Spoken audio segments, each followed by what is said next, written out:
ini diregulasi BI nggak, diregulasi sama OJK nggak, diregulasi sama Bapepti nggak, banyaklah pertanyaan-pertanyaan seperti itu. Jadi enggak, dan untungnya gue jalanin juga amanah, karena kan memang kita selalu back one to one. Setiap kali memang kita jual selalu ada emasnya terlebih dahulu. Otomatis, in case kalau misalnya kita collapse pun juga kita nggak takut. Ya emas nasabah ada. Sekarang itu nggak kayak dulu. Dulu kan mungkin emasnya ketitip semua di tempat gua kan. Sekarang udah enggak. Udah kasih di pihak ketiga. Jadi kalau ditanya orang aman nggak? Ya aman lah. Emasnya juga nggak, bukan gue yang sentuh gitu kan.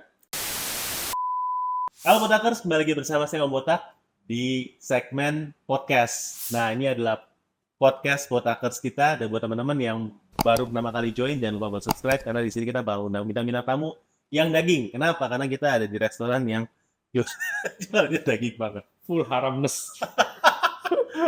Di Warung Ahok, Magiori, Garis Sepong. Jadi thank you buat provide venue-nya buat kita. Nah, hari ini saya mau undang teman lama yang memang udah monitor kawakan, tentunya jualannya. Dan teman-teman kalau lihat view ini adalah view termahal di podcast. Kenapa view termahal? Teman-teman bisa ngitung ya. Ini udah 100 gram, 10, 5, 115 nih. Ini sama ya? Sama. Sama. Berarti ini kurang lebih 230. Gue bawa bestseller ya. Ini bestseller. Bestseller. Wah. 10, 5. Jadi orang Indonesia itu lucu. Produk hero guys. Hero SKU. 230. Kalau dengan kurs sekarang berapa ini? 230 dengan kurs sekarang berarti 3 kali 1,6 juta ya. Berarti berapa tuh? Kalau 200 kan berarti sekitar 30 jutaan. Yeah. Berarti kalau tambah berapa? Terus berapa tadi? 230 gram. 230 gram. Yeah. 30 gramnya kan berarti around 4.5.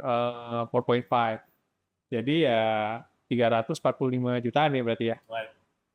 View termahal nih podcast. Jadi teman-teman pasti ini daging banget. Dan ini ilmunya mahal banget ya. Kalau kalian belum tahu misalnya barang apa sih yang bisa dijual di online ya. Sebenarnya semua barang bisa, termasuk jualan diri. Oh bukan, jualan emas. Lu jualan diri ya sih? Iya, jualan diri kan kita. Jualan diri. Termasuk emas batangan ya. Mungkin kalau dari yang pertanyaan saya pasti ya, emang jualan emas batangan lu kagak takut? Ya kan, kagak takut hilangnya, returnya, COD-nya ditilep sama quote-unquote oknum-oknum nakal, internalnya kayak gimana, atau segala macam problemnya. Tapi kita akan ngomongin itu tapi nanti ya. Cuma kita sekarang akan tanya awal mulanya Indogold ya. Ini mungkin saya belum kenalin ya secara bapak Om Indra dari Indogold ini mulai jualan itu kapan sih gitu ya? Okay. Kapan jualan online-nya? Background-nya sebelum jualan online tuh kayak tiba-tiba bangun gue pengen jualan emas lah gitu. Background-nya kayak gimana sih ya bisa jualan kayak gini? Jadi kebetulan gue second generation dari family business. Jadi dari family usaha emas, jual beli emas. Terus kakak itu pada saat itu menawarkan, lu mau continue nggak gitu buat istilahnya kita supply main batangan gitu. Oke. Karena kan kalau di kakak itu kan dia mainnya kan di perhiasan kan selama ini. Jadi begitu masuk segmen batangan ya cari as usual ya, kalau family business ya pasti mencari closest person relative terlebih dahulu kan. Jadi saat itu gue ditawarin, mau nggak bantuin buat bisnis jual beli emas batangan. Oh yaudah, why not, let's try that gitu kan. Coba jual beli itu waktu itu 2008 ya start ya. Jadi udah lama. 2009 itu baru mulai online-nya. Jadi belum ada payment gateway, blog masih WordPress masih simple banget. Jadi gue cuma posting harga di WordPress itu aja, just for testing out gitu. Sebenarnya ada nggak sih marketnya? Karena kan dulu lumayan, nggak tahu teman-teman zaman online masih main Dota nggak, main Kaskus nggak ya? Itu zamannya gue lah ya. Itu begadang-begadang kayak begitu. Dia udah berumur lah ya. Kalau gue sih nggak bisa relate. Baik. Oke, jadi ya dari situ ternyata ada yang mau beli gitu. Cuman memang capeknya adalah ketika mereka di lewat telepon kan nggak bisa check out zaman dulu kan. Yeah. Bener-bener belum se-advance sekarang. Payment gateway-nya juga dulu kita transfer masih manual segala macam. Jadi di lewat telepon kita antar barangnya itu ke toko Cempaka Mas. Betul, ada saudara punya toko di situ kan. Nah, kalau pas anterin ke sana ternyata kalau harganya naik, orangnya nongol customer-nya. Besokannya harganya naik nih, customer-nya nongol. Tapi kalau misalnya besokannya harga emasnya turun, customer-nya menghilang, di telepon udah terangkat. Zaman dulu masih Asia tuh, gue masih inget tuh. Jadi telepon masih panas-panasan tuh di kuping tuh. Nah, dari situ belajar, oh ternyata kalau misalnya dealing sama retail ini flaky ya. Jadi maksudnya kayak bisa yes, bisa no gitu. Kadang udah deal oke, begitu kita benar-benar deliver, mereka nggak komit. Ada yang begitu, ada gitu. Nggak semua, tapi ada yang seperti itu. Jadi enaknya gimana ya gitu kan mikir, ya udah mulai ngobrol kebetulan sama temen kan ada yang di background IT juga kan. Gue mau bikin nih jualan emas online. Jadi ya dimulailah dari situ, di mana customer kalau misalnya mau beli ya mereka harus pay up dulu. Jadi baru emasnya itu kita bantuin simpen. Kalau misalnya mereka mau tarik fisik ya kita kasih juga. Oke. Itu cikal bakalnya lah. Awal mula kita masih pakai nama waktu itu Antam Gold. Along the time, Gila, website lu nomor 1 kalau cari Mas Antam, lu muncul duluan tau gak sih? ya zaman waktu itu ya masih masih main SEO kan zaman dulu kan. Ads saja juga belum Iya, terlalu digalakan Google pada saat itu. Baru cuma lu nggak bisa copyright, nggak bisa nggak haknya bisa, ya? nggak bisa. In the end ketika lu satu certain unit bisnis itu sampai satu titik kan pasti kan mesti sadar kan hal-hal seperti itu kan intellectual property rights Yes, segala yes, macam yes, gitu. yes. Jadi kita nggak bisa nge-scale dengan merek seperti itu gitu. Jadi mau nggak mau kita mesti rebranding jadi Indogold di tahun 2018. Tapi dulu Antam Gold SEO lu gila banget dong. Iya, gila banget. Iya namanya anak muda ya waktu itu kan yang penting jalan dulu, ya kan. Iya, iya. Jadi masalah konsekuensi itu kan nggak tahu. Orang itu kan antara nggak tahu atau tahu tapi nekat gitu kan. Nah, gue nggak tahu. Itu tahunya pas belakangan 2016 lah baru tahu. Oh, ternyata ada repercussionnya seperti itu ya, bisa gawat nih gitu. Jadinya denger dari ordal bahasa sekarang, gue bakal mau dikirim surat. Nah, jadi ya sebelum that things happen ya, gue udah switch dulu lah gitu ke Indogold jadinya. Jadi orang yang cari Antam Gold kalau switch Indogold di redirect. Indogold jadi rebranding kita gitu. Kita tetap jual brand Antam. Nah, 2015 lah itu baru ada mulai brand-brand lain itu kan. Jadi nggak cuma terbatas Antam, karena dinamika industrinya permintaan barang besar pada saat itu.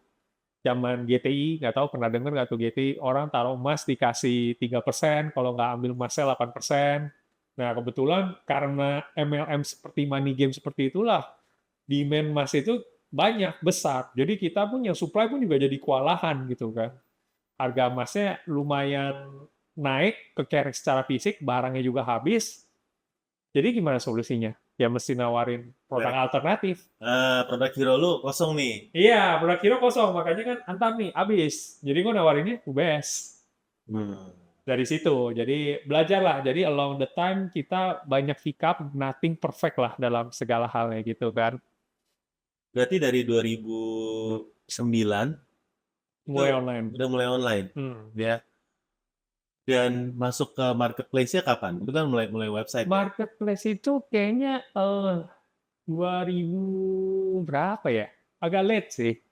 Sekitar 2015-2016an juga deh. Tapi masih lumayan early lah kalau buat main. Iya, gue inget tuh waktu pertama kali gue start 2009 itu Tokopedia baru menang kompetisi pitching tuh. Baru dapat 100 juta apa berapa tuh gitu. Ya, ya, ya. Tapi kan yang saat itu marketplace apa nih? Makhluk apaan? Masih belum tahu kan 2009 itu. Berarti lu masuk dari Bukalapak dulu? Topet, Enggak, Topet, masuk waktu dulu dari Topet, Topet, Bukalapak, Lazada, Lazada. baru tuh Blibli.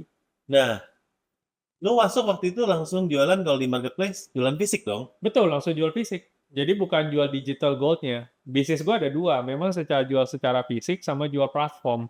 Kalau platform kan bedanya emas fisiknya ada tapi mereka belum ambil, ketitip di tempat kita. Oke, berarti Indogold itu ada dua bisnis digital, yaitu yang di Indogold. Yes. Teman-teman bisa download aplikasinya ya. Yes. Sama kalau teman-teman mau beli fisiknya, beli emas batangan bisa di marketplace.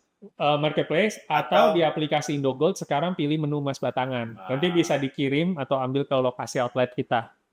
Oke, outletnya ada di Tangerang, Tang City, Cimone, Cipondoh, ya daerah-daerah Tangerang lah. banyak. Maksudnya kayak gitu ya. Kalau yang di platformnya, mereka bisa nabung emas. Yes. Jadi itu mulai dari Iya. 10.000 konsepnya kan. Mereka bisa cicil pelan-pelan. Dan zaman gue dulu start nggak ada regulator. Jadi banyak tuh customer wannabe itu nanya tuh, calon prospek customer kan. Ini diregulasi BI nggak? Diregulasi sama OJK nggak? Diregulasi sama Bapepti nggak? Banyaklah pertanyaan-pertanyaan seperti itu. Jadi Enggak, dan untungnya gue jalanin juga amanah, karena kan memang kita selalu back one to one. Setiap kali memang kita jual selalu ada emasnya terlebih dahulu. Hmm. Otomatis in case kalau misalnya kita collapse pun juga kita nggak takut, ya emas nasabah ada. Ya kecuali kalau kita main gila ya, emas nasabah kita pakai itu baru tuh problem tuh. Ya cuma kan kita nggak mau kayak begitu, karena kita tahu itu bukan haknya kita. Ya, Dan kita ada tanggung jawab terhadap barang titipan tersebut gitu. Kalau dibilang harus amanah ya. betul, betul. Nah, itu mulai ada regulator itu pas mulai 2016.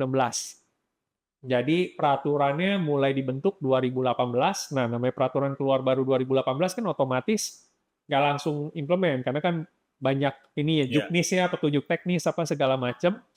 Itu kita baru dapat izinnya, baru benar-benar bisa seluruh pemain dapat izin itu 2022 akhir. Dan gua dapetnya di 2023 izinnya. Beres tuh. Persyaratannya, custody emasnya gitu kan. Jadi sekarang itu nggak kayak dulu. Dulu kan mungkin emasnya ketitip semua di tempat gua kan. Sekarang udah enggak. Udah custody pihak ketiga. Jadi kalau ditanya orang aman nggak? Ya aman lah. Emasnya juga nggak, bukan gue yang sentuh gitu kan. oh masnya nggak lu simpan sendiri kayak di markas Udah bank enggak, gitu. dulu itu. Sekarang mah udah enggak. Dulu aja gue simpan juga, buset ini banyak banget, gue sampai mesti insurance gitu kan, saking takutnya gue. Sekarang ya udah pihak ketiga insurance ya, kita bayar lah ke pihak ketiga tersebut. Tapi gue masih ingat banget waktu dulu gue main visit visit lu ya, yang lu tuh sambil tunggu ya bentar ya gue kerja dulu kayak buka berangkas gitu kan. Masa banyak banget ya. Gue bukan mikir ini orang kaya atau gimana, tapi gue mikir "Gila, ini resikonya gimana ya kalau misalnya emasnya kenapa-napa ya kan. Insurance, ada insurance gitu. Ada insurance. Ada insurance. Jadi Ya, memang pas kita memang dari dulu udah mitigate the risk, ketemu regulator, kan regulator juga suka tuh. Pertanyaannya pasti selalu how you mitigate the risk gitu. Gimana lu cara mitigasi ya, resikonya? ya. Udah asuransi gitu kan. Ada asuransi buat emas. Ada asuransi buat emas gue begitu. Ada. Ada ya. Everything in the world kayaknya along the age ya, kayaknya banyak hal-hal ajaib yang kita nggak duga ternyata ada gitu. Ada ya, ada ya. Berarti masuk ke marketplace-nya boomingnya tuh kapan? Booming marketplace itu benar-benar waktu awal ya, 2016 lah itu paling boom ya, 2016, Paling rame 2017. di mana? Ya zaman zaman waktu itu mereka gini kalau marketplace. Mereka waktu begitu nongol gitu kan, mereka pasti subsidi. Dan emas adalah barang yang kalau disubsidi lakunya Wah, minta ampun. wah lakunya ampun, sampai kita begadang-begadang 2 malam pernah. Jadi 3 hari 2 malam nge-packing tuh. Gue sama anak-anak nge-packing, wah, aduh, itu ampun-ampun. 25 gram harga waktu dulu sekitar 12 juta ya, 12 juta setengah. Nah banget harusnya beli banyakan ya. Iya, itu masih 500.000 men. Itu kena vouchernya Lazada, sorry gue sebut merek ya ini ya. Nggak apa-apa. Kena voucher Lazada itu harganya cuma 8 juta setengah. Wah, itu sampai orang Surabaya, orang apa semua pada beli semua, kita sampai barangnya sampai habis-habis itu bener tuh. Itu bisa berapa paket tuh rumahnya? Itu waktu Rekornya. rekor pernah bisa sampai 600 atau 700 paket tuh. Tapi 600-700 paket. Ini emas semua ya guys ya. Iya. Lu berarti modalnya harus lu talangin dulu dong. Iya, mau nggak mau kalau kayak begini. Karena kan mereka duitnya nggak Iya. langsung Nggak langsung cair. nggak langsung bagus. Berarti memang bisnis emas modal harus gede. Iya, itu nggak 600 paket kalau misalnya sekarang. Bayangin ya berapa. mulai. Tergantung deh subsidinya lagi 10 apa 25 gram tuh. Wah.